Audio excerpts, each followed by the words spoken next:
কবি জীবনানন্দ দাশের বনলতা সেন কাব্যগ্রন্থ থেকে একটা কবিতা আবৃত্তি করে শোনাচ্ছে। কবিতার নাম 20 বছরের পরে। শুরু করছি। আবার বছর 20 পরে তার সাথে দেখা হয় যদি, আবার বছর 20 পরে হয়তো ধানের ছড়ার পাশে কার্তিকের মাসে, তখন সন্ধ্যার কাক ঘরে ফেরে, তখন হলুদ নদী নরম নরম হয়, স্বর কাঁস হোগলায় মাঠের ভিতরে।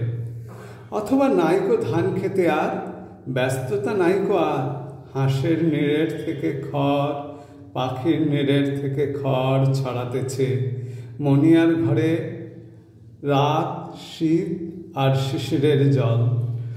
জীবন গিয়েছে চলে আমাদের 20 বছরের পার, তখন হঠাৎ যদি মেঠো পথে পাই আমি তোমারে আবার, হয়তো এসেছে চাঁদ মাঝরাতে একরাশ পাতার পিছনে, সরু সরু কালো কালো ডালপালা মুখে নিয়ে তার, শিরিষের অথবা জামের ঝাউয়ের আমের।